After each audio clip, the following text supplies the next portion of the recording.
அருளமுதமாக வழங்கப்படுகிறது.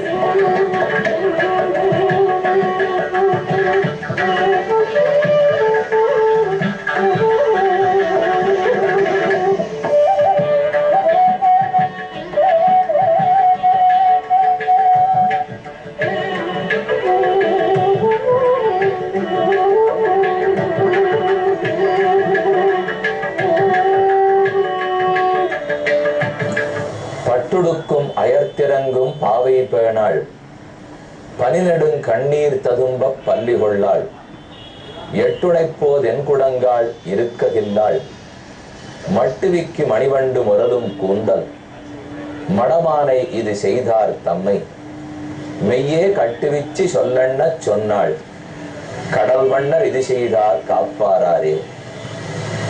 திருமங்கையாழ்வார் மொத்தம் 6 திவ்ய பிரபந்தங்கள் பாடினார். அதிலே திருநெடுந்தாண்டகம் என்பது 30 பாடல்கள் அடங்கியது.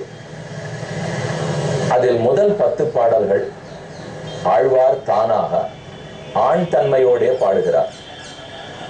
அடுத்த 20 பாடல்கள் பெண் நிலையை அடைந்து பாடுகிறார். இதைத்தான் நாயிகா பாவம்னு கூறுவார்கள். அந்த 20 பாடல்களிலும் 11வது பாட்டிலிருந்து 20வது பாட்டு வரை தலைமகள், அதாவது நாயகியனுடைய தாயாராகவும், 21வது பாடலிருந்து 30வது பாசுரம் வரை நாயகியாகவே தலைமகளாகவும் இருந்து பாடுகிறார். தமிழ் இலக்கியங்களில் தோழிப்பாடல், தாய்ப்பாடல், தலமகள் பாடல், பாங்கியர் கூற்று என்றெல்லாம் வரும். அகத்துறையில் பார்த்தோமானால் காதலி, அதாவது நாயகி, காதலனை நாயகனை அடைய முற்படுகிறாள். ஆனால் இருவரையும் தெய்வம் பிரித்து வைக்கிறது. ஏனோ தெரியவில்லை, பிரிந்து போனார்கள். பிரிந்தவர்கள் பிரிவாற்றாமையில் துடிக்கிறார்கள். அந்த பிரிவாற்றாமையை ஆற்றிக் கொள்ளுவதற்காக, துடிப்பை தணித்துக் கொள்ளுவதற்காக எப்படியெல்லாம் பாடி மனத்தை சமாதானப்படுத்திக் கொள்ளுகிறார்கள். இப்போது சீதைக்கும் ராமனுக்கும் அந்த நிலைதான். 12 ஆண்டுகளுக்கு முன்னால் சீதையும் ராமனும் பிரிந்தார்கள். அப்படி என்றால் மகாலட்சுமி பார்க்கடலிலிருந்து பெருமானை பிரிந்தாள். பகவானோ ராமனாக அயோத்தியில் அவதரித்தார். 6 ஆண்டுகள் கழித்து சீதை மிதிலா தேசத்தில் அவதரித்தாள். இப்ப 2 பேரும் பிரிந்து 12 ஆண்டுகள் முடிந்தன. இப்போதுதான் மிதிலை நகரத்தில் அண்ணலும் நோக்கினான், அவளும் நோக்கினாள். இருவரும் ஒருத்தரை ஒருத்தர் பார்த்து கொள்ள கண்ணோடு கண் இணை கவ்விற்று.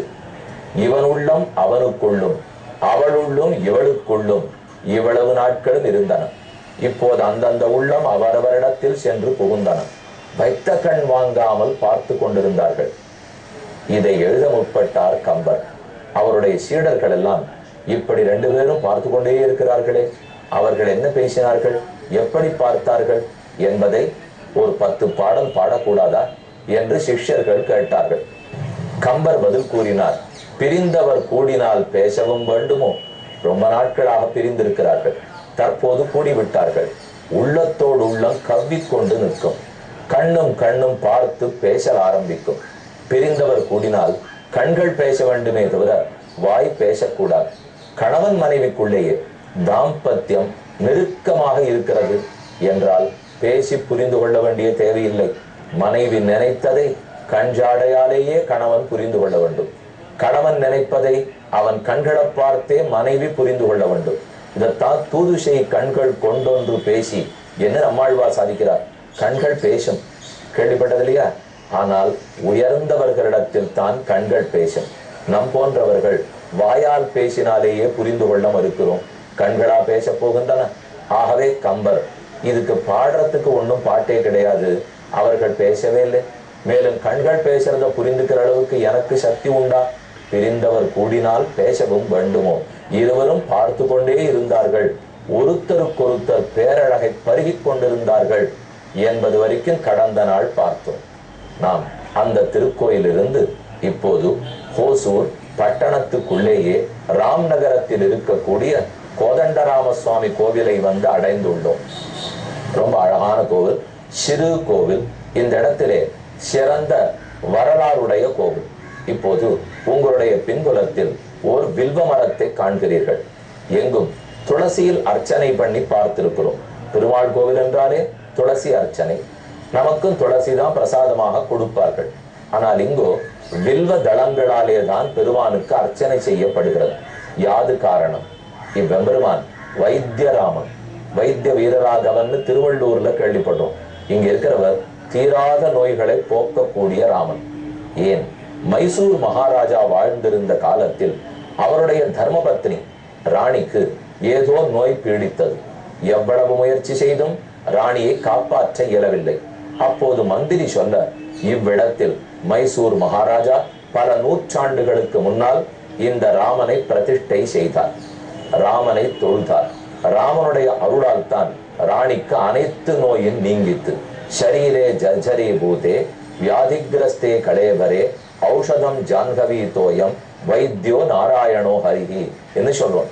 நம் உடலில் வியாதி முற்பட்டு விட்டால் ஷரீரே ஜர்ஜரி பூதே வியாதிகிரஸ்தே கலேபரே, உடம்பு வியாதியால் பீதிக்கப்பட்டால் ஔஷதம் ஜான்கவி தோயன், கங்கை ஆற்று நீர் நமக்கு சிறந்த மருந்தாக இருக்கும்.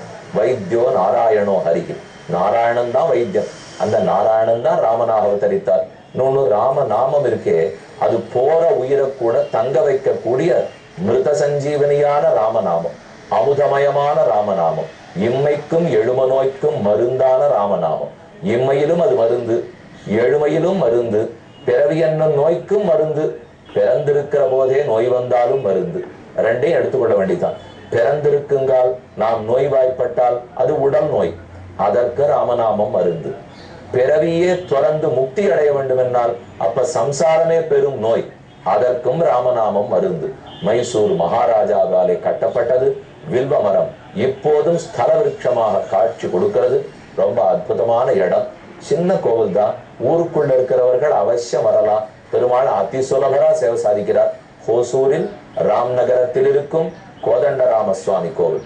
இவ்விடத்தில் சீதையும் ராமனும் ரொம்ப அருகருகில் எழுந்தருளி உள்ளார்கள். சேவிக்க போறோம். இப்போதைக்கு வில்வ மரத்தை சேவிச்சிருந்தோம். உங்களுக்கு கேள்வி பிறக்கலாம், வில்வ தளத்தால பெருமானுக்கு அர்ச்சனை உண்டோ? நமாமி வில்வ நிலையாம் என்று மகாலட்சுமியை பத்தி வில்வ மலத்தடியிலேயே எழுந்துள்ளி இருக்கிறாள். வில்வத்தால அர்ச்சனை ஏற்றுக்கொள்ளுகிறாள் உண்டு. இதே போல்தான் திருவேங்கடமுடையான் திருப்பதி ஸ்ரீனிவாசனுக்கும் வில்வ தளத்தாலே அர்ச்சனை உண்டு. அதனால் தானோ என்னமோ இங்கேயே வெங்கடேச பெருமானையும் பக்கத்திலேயே பிரதிஷ்டை பண்ணி உள்ளார்கள். தனித்து சேவிப்போம். இப்போதைக்கு வில்வ மரத்தை தரிசித்தோம். பிராட்டிக்கே பூஜைக்காக போகும் வில்வ இதழ்கள், ரொம்ப முக்கியமான இதழ்களை சேவித்துக் கொண்டோம். மேற்கொண்டு சரித்திரம் என்னன்னு பார்க்கிறோம். ராமனும் சீதையும் ஒருவரை ஒருவர் கண்டு காதல் கொள்கிறார்கள். மிதிலை காட்சி படலத்தில் 35வது பாடல். எண்ணறு நலத்தினால் இணைகள் நின்றுழி கண்ணோடு கண் இணை கவ்வி ஒன்றை ஒன்று உண்ணவும், கண்ணும் கண்ணும் கவ்வி கொண்டன, ஒன்ற ஒன்று உண்ணுகிறது, நிலை பெறாது உணர்வும் ஒன்றிட. சீதையனுடைய உணர்வு ராமனோடே, ராமனுடைய உணர்வு சீதையோடே. ரெண்டு பேரும் ஒன்றினை ஒன்று கவ்வ அண்ணலும் நோக்கினான், அவளும் நோக்கினாள். அண்ணலும் நேர்கொண்ட தன் பார்வையாலே சீதையை கண்டான். ராமனுடைய பார்வை புருஷோத்தமனுடைய பார்வை. எம்பெருமானுடைய கட்டாட்சத்தை வேண்டாதவர்கள் ஆர்? அந்த கட்டாட்சத்தை சீதை பேரிலே விட சீதை தன்னுடைய அழகிய கட்டாட்சத்தாலே ராமனை பார்க்க இவள் கண்கள் முழுக்க அவள் திருமேனியில், அவள் கண்கள் முழுக்க இவன் திருமேனியில் என்ன ஆயிற்று தெரியுமோ? ஆழ்வார் ஒரு பாசுரத்தில் கூறுகிறார், மையார் கருங்கண்ணி கமலமலன் மேல் செய்யாள் திருமார்பிலும் சேர் திருமாலே மெய்யார் சுடராழி சுரிசங்கமேந்தும் கையார் உன்னை காண கருதுமென் கண்ணேன்னு பாசுரம். மையார் கருங்கண்ணி, பிராட்டியோ கருத்த கண்கள் உடையவள், பெருமான் சிவந்த கண்கள் உடையவர். கரியவாகி புடவரந்து விழுந்து செவ்வரி ஓடி நீண்டவ பெரியவாய கண்கள். தசையதா தப்பியாசம் புண்டரீக மேவ மக்ஷினி என சிவந்த தன் திருக்கண்களால் உருத்து சீதையை நோக்கினான். சீதையோ பதிலுக்கு கருத்த திருக்கண்களால் ராமனை உருத்து நோக்கினாள். சிறிது நேரத்துக்கு வைத்த கண் வாங்காமல் இருக்க கண்ணனுடைய அதாவது சீதையனுடைய கண்கள் கருப்பல்லவா, அந்த கருப்பத்தனே ராமன் திருமேனியில் ஒட்டி கொள்ள ராமன் கருப்பா போயிட்டார். ராமனுடைய கண்கள் சிவப்பு, சிவந்த கண்களால சீதையை பார்க்க சீதை சிவந்து போனாள். அப்ப சீதையே சிவப்புன்னு கேட்டா ராமன் கண்ணு சிவப்பு, அதால பார்த்து பார்த்தே சீதை சிவந்து விட்டாள். ராமன் ஏன் கருப்புன்னு கேட்டால் சீதையினுடைய கண்கள் கருப்பு, அதால் பார்க்கப்பட்டே ராமன் கருத்துட்டார் என்று சொல்ல வேண்டியதான். சட்டுன்னு ஒரு குழந்தை கேள்வியை மாத்தி கேட்டுடும். இது வாஸ்தவம் தான். ஆனா ராமன் ஏன் கருப்பா இருக்கார்? எதுக்காக சீதை சகப்பா இருக்கா? கண்ணால பார்த்தபடியாலே. சரி, இப்ப மாத்தி கேட்போமே, சீதையினுடைய கண்ணு ஏன் கருப்பாக இருக்கிறது, ராமனுடைய கண்ணு ஏன் சிவப்பா இருக்கு? அது ஒண்ணுங்க, சீதை திருமேனி சிவந்தது, அதையே பார்த்துட்டு இருக்கிற கண்ணில் திருமேனியின் சிவப்பு ஏறி விட்டது. ராமனுடைய திருமேனி கருப்பு, அதையே பார்த்துட்டு இருக்கிற சீதையின் கண்ணில் அந்த கருப்பு ஏறிவிட்டது. இப்படி சொன்னா அப்படி சொல்லிக்க வேண்டியதுதான், அப்படி சொன்னா இப்படி சொல்லிக்க வேண்டியதுதான். ஆக முக்கியம் என்ன, ஒத்தருக்கொத்தர் அவ்வளவு நெருக்கங்கிறதான் கம்பர் தெரிவிக்கிறார். பருகிய நோக்கு எனும் பாசத்தால் பிணித்து ஒருவரை ஒருவர் தம் உள்ளம் ஈர்த்தலால் வரிசிலை அண்ணலும் வாழ் கண் அங்கையும் இருவரும் மாறி புக்கு இதயம் எய்தினார். இருவரும் ஒத்தருக்கொத்தர் இதயத்தை மாத்தி கொண்டார்கள்னு கூறுகிறார். அப்படின்னா என்ன, ராமனுடைய இதயம் சீதையனிடத்துல படுத்து, சீதையனுடையதான் ராமனிடத்தில் வந்து விட்டது. அப்படித்தானே பதில் வாங்கிக்கணும். அப்படி இல்லையா, இப்பதான் சீதையோட இதயம் சீதைக்கு போச்சு, ராமனுடைய இதயம் ராமனுக்கு வந்தது. திருப்பார்கடல்ல இருந்து இவர்கள் புறப்படும் போது நாம ரெண்டு பேரும் ஒத்தருக்கொத்தர் நன்கு ஞாபகம் வச்சுக்கணுங்கிறதுக்காக ராமன் தன் உள்ளத்தை சீதையிடத்திலும், சீதை தன் உள்ளத்தில் ராமனிடத்திலும் கொடுத்து அனுப்பி வைத்திருக்கிறார்கள். அப்ப 12 வருஷமா ராமன் உள்ளம் ராமனிடத்தில் இல்லை, சீதை உள்ளத்தோட ராமன் உலாத்தி கொண்டிருக்கிறார். சீதையினுடைய உள்ளம் சீதையிடத்தில் இல்லை, ராமனுடைய உள்ளத்தோட சீதை உலாவி கொண்டிருக்கிறார். இப்போது ஒருத்தருக்கு ஒருத்தர் பார்த்தார்கள், இப்பதான் அவரவர்கள் உள்ளம் அவரவர்களை அடைந்ததாம் என்று வியாக்கியாதா கூறுகிறார். இருவரும் மாறிப்புக்கு இதயம் எய்தினார்.